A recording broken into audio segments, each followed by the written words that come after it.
ರಕ್ಷಿತಾ ಅರ್ಥನೇ ಇರಲಿಲ್ಲ. ಪ್ಯಾನಿಕ್ ಆಗಿ ಯಾವ ತಲೆಗೆ ಬರುತ್ತೆ ಅದು ರೀಸನ್ ಕೊಟ್ಬಿಡೋದಲ್ಲ. ಡಿಸಿಷನ್ಸ್ ತಗೊಳಕ್ ಆಗ್ತಿಲ್ಲ ಅಂತ ಅನ್ಕೋಬೇಕು. ಪ್ಲಸ್ ಸ್ಮಾರ್ಟ್ ರೈಟ್, ನನ್ನನ್ನು ಸ್ಟ್ಯಾಂಡ್ ರೈಟ್. ಈ ವಾರ ರಕ್ಷಿತಾ ಶೆಟ್ಟಿ ಅವರು ಹೈಲೈಟ್ ಆಗಿದ್ದಾರೆ. ನಾಮಿನೇಷನ್ ಪ್ರಕ್ರಿಯೆಯಲ್ಲಿಯೂ ಅತಿರೇಕದ ವರ್ತನೆ ತೋರಿದ್ದಾರೆ ಎಂಬುದು ವೀಕ್ಷಕರ ಅಭಿಪ್ರಾಯವೂ ಹೌದು. ಈ ವಾರ ಕಾವ್ಯ ಅವರನ್ನ ನಾಮಿನೇಟ್ ಮಾಡುವಾಗ ರಕ್ಷಿತಾ ಶೆಟ್ಟಿ ಹೈಡ್ರಾಮಾ ಸೃಷ್ಟಿಸಿದರು.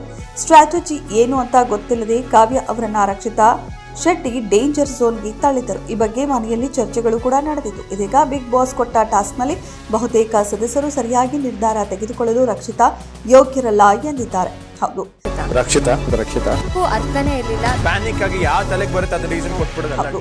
ಸರಿಯಾಗಿ ನಿರ್ಧಾರ ತೆಗೆದುಕೊಳ್ಳಲು ಯೋಗ್ಯತೆ ಇಲ್ಲದ ಸದಸ್ಯರನ್ನ ಘೋಷಿಸಬೇಕು ಎಂದು ಬಿಗ್ ಬಾಸ್ ಟಾಸ್ಕ್ ಅನ್ನು ನೀಡಿದ್ರು. ಬಹುತೇಕ ಎಲ್ಲಾ ಸದಸ್ಯರು ರಕ್ಷಿತಾ ಅವರನ್ನೇ ಹೇಳಿದ್ದಾರೆ. ಸ್ಪಂದನ ಕೂಡ ಈ ಬಗ್ಗೆ ಹೇಳಿದ್ದು, ನನ್ನನ್ನು ನಾಮಿನೇಟ್ ಮಾಡುವಾಗ ಕೊಟ್ಟ ಕಾರಣ ಯಾವುದೂ ಅರ್ಥವೇ ಇರಲಿಲ್ಲ ಎಂದಿದ್ದಾರೆ. ಅಭಿಷೇಕ್ ಕೂಡ ರಕ್ಷಿತಾ ಅವರು ಪ್ಯಾನಿಕ್ ಆಗಿ ಯಾವುದೇ ತಲೆಗೆ ಬರುತ್ತೋ ಅದನ್ನ ಕಾರಣಗಳನ್ನ ಕೊಡೋದು ಅಲ್ಲ ಎಂದಿದ್ದಾರೆ.